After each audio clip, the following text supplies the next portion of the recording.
안녕하세요. 예, 저는 오늘 여러분들에게 사회학과 철학이 어떤 학문가를 말씀드리기 위해서 온 조현수라고 합니다. 저는 대학 입학 이후 30년 동안 지금까지 줄곧 철학을 공부해오고 있는 사람이고요. 지금은 능인대학원대학교 명상심리학과에서 철학을 가르치고 있습니다. 오늘 여러분들께 사회학이나 철학이 어떤 학문인지 재미있게 가르쳐 드릴 수 있으면 좋겠습니다. 예, 먼저 이야기를 사회학부터 시작할까요? 예, 사회학이 다루는 대상은 당연히 사회입니다. 그러므로 사회학이라는 학문이 무엇인가를 알기 위해서는 사회라는 것이 무엇인가를 먼저 고찰하는 게 필요할 것 같습니다. 사회에 대한 대략적인 정의를 내려보겠습니다. 사회라는 것은 사람들의 활동으로 구성되는 소통과 행위의 긴밀한 네트워크라고 대략적으로 정의할 수 있습니다.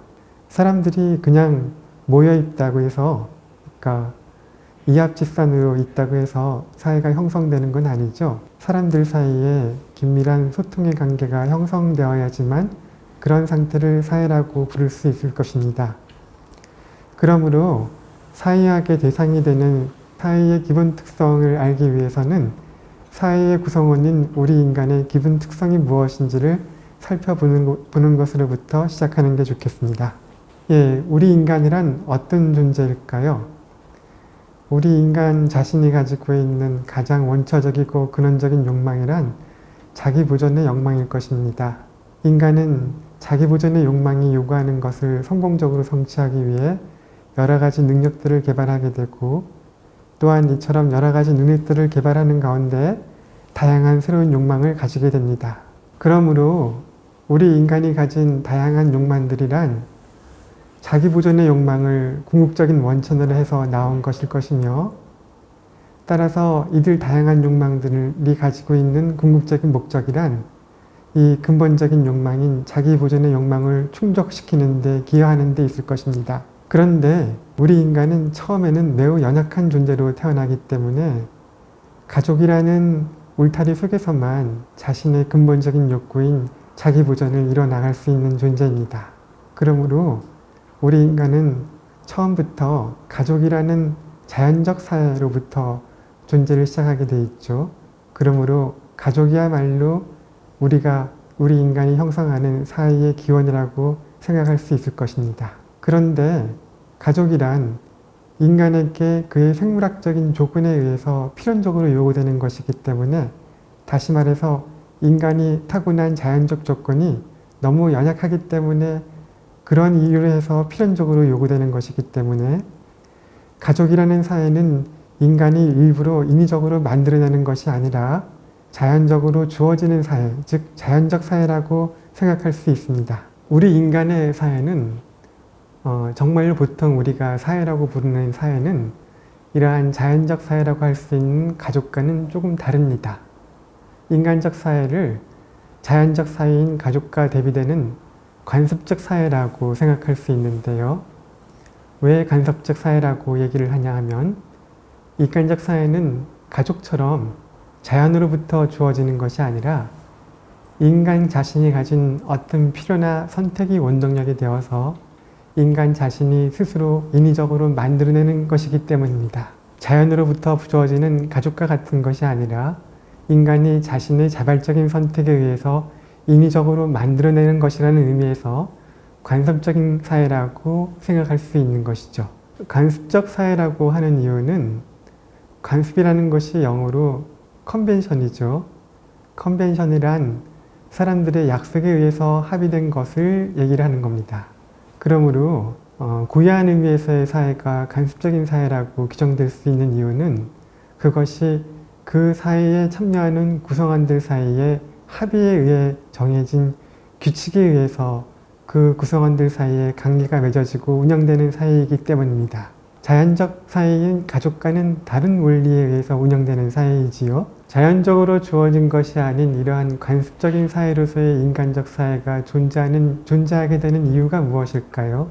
그것은 개인들 각자가 가진 자기 욕망의 필요에 의해 개인이 다른 개인들과 안정적이고 지속적인 방식으로 힘을 합쳐야 할 때가 있기 때문일 것입니다. 다시 말해서 이처럼 안정적이고 지속적인 방식으로 힘을 합치지 않으면 개인들 각자의 근본적인 욕망인 자기 보존의 욕망의 위태롭게 되는 경우가 있을 것이기 때문이겠지요. 이런 관점에서 보면 관습적인 사회가 존재하게 되는 이유는 그것이 그 사회를 구성하는 개인들 각자에게 유용함을 줄 수 있기 때문인 것으로 보입니다. 그런데 각자 개인이 자기 자신의 유용함을 위해서 사회를 형성하지만 서로 다른 사람들끼리 같은 사회를 이루고 살다 보면 생각이나 감정, 이익의 차이로 인해서 서로 다른 사람들 사이에 갈등이 발생할 수 있습니다. 즉, 개인이 자신의 근본적인 욕망인 자기 보존을 위해서 사회를 형성하고 참여하는 것이지만 거꾸로 사회에 참여하게 됨으로써 생겨날 수 있는 이러한 갈등이 개인의 자기 보존에 위해를 가할 수도 있게 되는 것이지요. 사회라는 것은 항상 이렇게 그 사회를 내적으로부터 파괴할 수 있는 갈등의 위험을 처음부터 내포하고 있는 것입니다. 그러므로 사회 운영의 규칙이란 개인들의 이익을 증진하기 위한 역할을 하는 한편 이러한 갈등을 예방하고, 즉 개인들이 자신의 이익을 추구할 때 발생할 수 있는 갈등을 예방하고 해결할 수 있는 기능도 동시에 할 수 있어야 할 것입니다. 그러므로 사회가 가진 이러한 두 가지 기능으로부터 개인과 사회의 관계가 어떻게 형성되는지를 이해할 수 있게 됩니다. 사회라는 것은 개인보다 앞서 존재하면서 개인을 지배할 수 있는, 개인보다 우월한 지위를 가지고 있는 어떤 것이 아닙니다. 그 자체로 존중받아야 할 독립적인 인격체들인 개인들이 먼저 존재하는 것이고, 바로 그러한 개인들이 각자 자기 자신을 위해 만들어낸 집합체가 사회인 것입니다. 바로 이 사실이 사회 속에서 살아가는 개인이 가지고 있는 양도할 수 없는 권리, 즉 포기될 수 없는 권리의 기반을 이루는 것입니다. 다른 한편 개인은 사회로부터 침범받을 수 없는 이러한 권리를 가지고 있는 것과 함께 자신 이외의 다른 개인들도 역시 자신과 마찬가지로 동등하게 이와 같은 권리를 가지고 있다는 점을 인정해야 할 것입니다.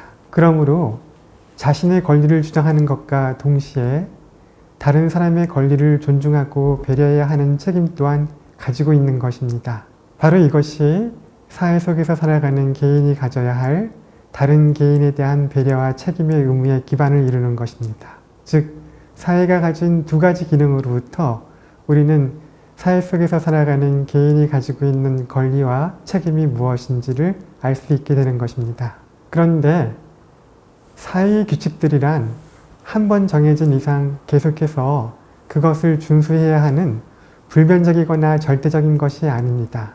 사회의 규칙들은 개인들의 의지와 합의에 의해 새롭게 바뀔 수 있는 가변적인 것들입니다. 사회의 규칙들이란 그것들의 정당성을 그 규칙들에 따르기로 합의한 개인들의 자율적인 의지와 선택에 두는 것이기 때문에 개인들의 의지와 합의가 새롭게 바뀌는 것에 의해서 언제든지 정당하게 새롭게 바뀔 수 있는 것입니다.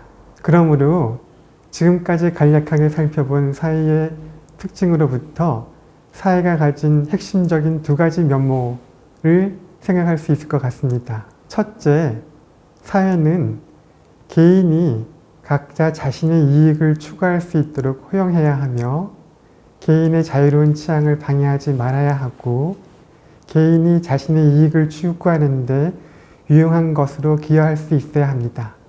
바로 개인의 이익 증진에 기여하는 것이 사회 존립의 존재 이유이기 때문입니다. 이러한 사회의 면모를 흔히 경제적 사회체제라고 부를 수 있습니다. 두 번째로, 사회는 구성은 어느 한 특정 개인이 아니라 구성은 전체의 안위와 행복을 위해 사회가 제정한 규칙에 따르도록 개인에게 요구할 수 있으며, 그리하여 각 개인의 자기중심주의적인 욕망, 즉 개인주의적인 욕망에 제한을 가할 수도 있습니다. 앞서와 달리 사회가 개인의 자유에 제한을 가할 수 있는 이러한 면모를 흔히 국가의 면모라고 얘기합니다.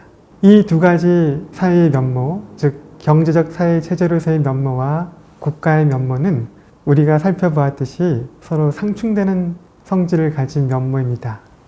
그러므로 바람직한 사회의 모습은 서로 상충할 수 있는 이 두 가지 요구 사이에서 합리적인 균형을 찾을 수 있는 사회인 것으로 생각됩니다.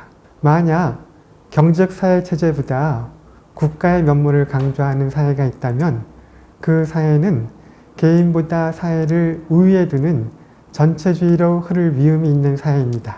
반면 국가의 면모를 도외시하고 개인의 자기이익 추구만을 강조하는 경제적 사회 체조만을 강조하는 사회는 불평등이 심화되는 약육강식의 사회로 흐를 위험이 있습니다.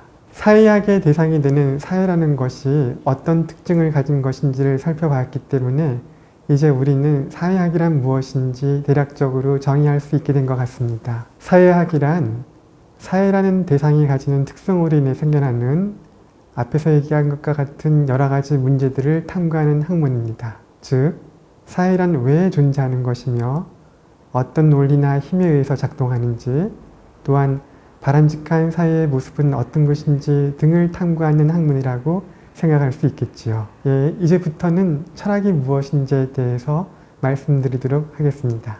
철학은 인류의 역사에 있어서 가장 오래된 학문입니다. 그렇기 때문에 오늘날 우리가 보고 있는 다양한 모든 학문들이 모두 철학을 모태로 해서 생겨난 학문이라고 생각할 수 있습니다. 그러므로 철학은 실로 많은 주제들로 구성되고 대단히 복잡하게 전개되는 학문입니다. 그렇기 때문에 철학이 무엇인가라는 것을 간단하게 정의한다는 것은 매우 힘든 작업이 될 수 있습니다. 우리는 철학이 무엇인지를 이야기하기 위해서 철학이 시작되었다고 이야기되는 그 시점으로 되돌아가서 어떤 종류의 탐구가 그때 시작되었기에 바로 그때를 철학의 시작이라고 규정하게 되는지를 살펴봄으로써 철학이란 어떤 학문인지를 생각해 보도록 하겠습니다.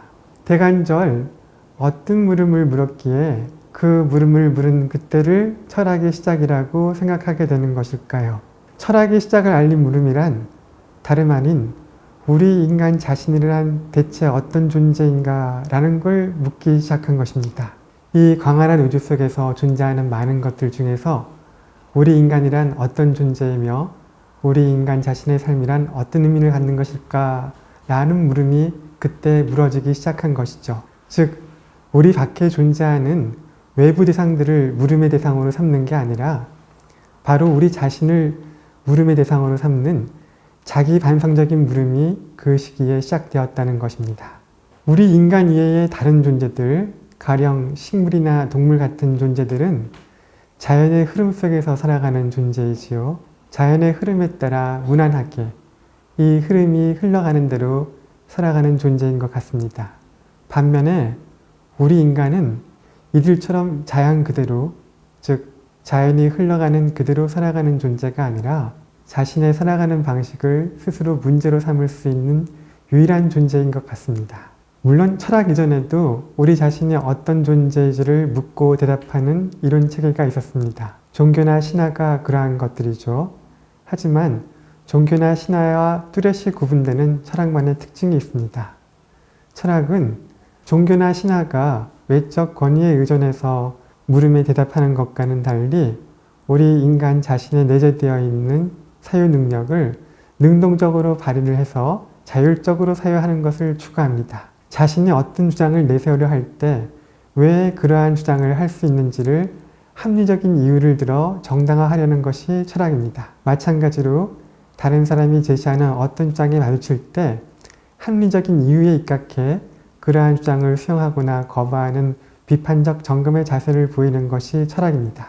그러므로 철학은 종교나 신화와 달리 이수나 편견, 개인적인 이익이나 감정으로부터 해방되는 인간의 자신의 자율성을 추구하는 학문이라고 정의할 수 있을 것입니다. 철학의 시작을 알렸던 저 물음, 즉 우리 인간 자신이란 어떤 존재인가 라는 저 물음은 오늘날에도 여전히 철학의 정체성을 규정하는 핵심적인 물음으로 남아 있습니다. 이 물음에 대해 두 가지 서로 상반되는 대표적인 대답이 주어지고 있는데요.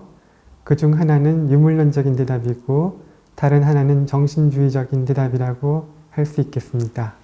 유물론적인 대답이란 오늘날 이성적 과학의 발달로 인해 생겨난 입장으로서 이 세계가 결국 물질로 구성되어 있기 때문에 우리 인간이 추구하는 것도 물질적 안녕과 행복을 추구하는 것이어야 된다고 생각하는 오늘날의 대부분의 사람들이 가지고 있는 합리주의적이고 세속주의적인 세계 이해를 말합니다. 물론 유물론적인 입장도 모든 사람들이 물질적 안정이나 행복을 누리는 데 있어서 동등한 권리와 공평한 기회를 가져야 한다고 주장하기 때문에 사회의 공공선이나 정의 같은 것을 중요한 가치로 추구할 수 있습니다.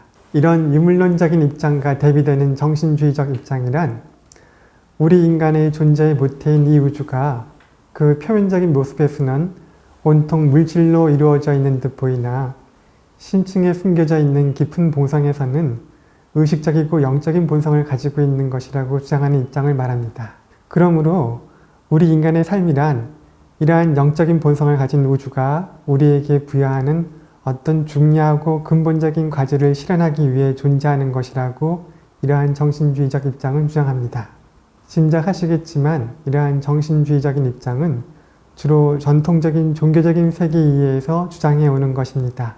이러한 정신주의적 입장은 우리 인간에게는 물질적인 행복이나 안락을 누리는 것보다 더 중요한 과제가 있다고 주장하는 것이죠.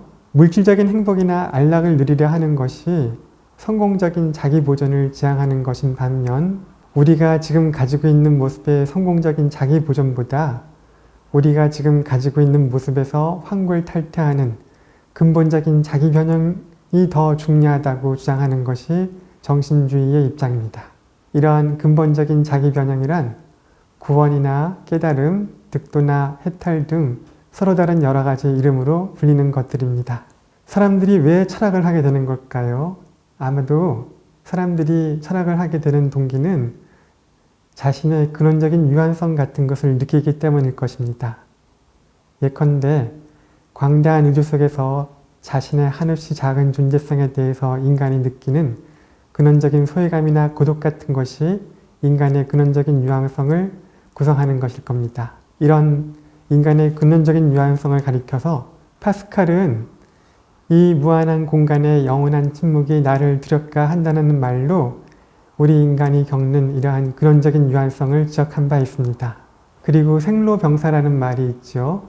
아마도 이 말은 우리 인간이란 죽음이라는 것을 결코 극복할 수 없는 근원적인 한계를 가진 존재라는 것을, 유한한 존재라는 것을 잘 표현하고 있는 말일 것입니다. 유물론과 정신주의는 이와 같은 우리 인간의 근원적인 유한성을 대처하는 자세에 있어서도 서로 달라집니다. 유물론의 입장은 이 우주가 온통 물질로 이루어진 것이기 때문에 근본적인 자기 변형 같은 것을 우리에게 요구해 오는 것을 이 세계의 그 어느 곳에서도 찾을 수 없다라고 주장합니다. 그러므로 근본적인 자기 변형 같은 것은 결코 요구되지 않으므로 우리가 지금 현재 가지고 있는 현실적인 모습을 긍정해야 한다라고 유물론은 생각합니다. 우리의 현실적인 모습이란 가능한 한 언제까지나 젊고 건강하게 살고 싶은 영생의 욕망을 가진 모습일 겁니다. 그러므로 유물론적인 입장에 따르면 우리의 현실적 모습을 긍정한다는 것은 이와 같은 영생의 욕망을 성공적으로 충족시키는 것을 추구한다는 것을 얘기합니다. 오늘날 많은 사람들이 좇고 있는 웰빙 같은 것이죠. 유물론은 과학기술의 발전에 대해서 굉장히 높게 평가합니다. 과학기술의 발전, 즉 유전자 변형 기술을 포함한 생명공학 기술과 의학 같은 과학기술의 발달, 이러한 과학기술의 발달이야말로 우리 인간의 근원적인 유한성이라고 생각되어 왔던 생로병사의 한계를 극복할 수 있게 해줄 수 있는 진정한 구원의 도구일지도 모른다라고 유물론은 평가하는 것입니다. 이러한 생명공학 기술의 발달은 젊고 건강하게 오래 살고 싶다는 인간의 욕망을 충족시켜주는 것이니까요. 하지만 이와 같은 인간의 근원적인 유한성을 대하는 정신주의적 입장은 유물론의 입장과 다릅니다. 정신주의적 입장에 따르면 우리 인간의 근본적인 유한성을 이루는 것은 생로병사, 즉 죽음 그 자체가 아니라 죽지 않고 젊은 육체와 마음으로 언제까지나 오래 살고 싶어하는 바로 그 영생의 욕망이 인간의 근본적인 유한성을 이룬다고 생각하는 것입니다.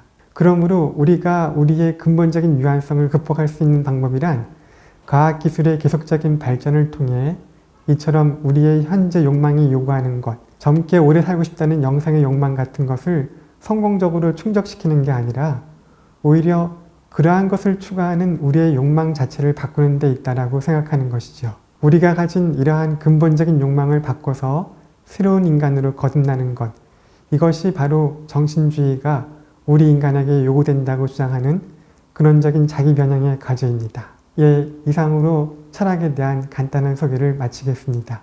감사합니다.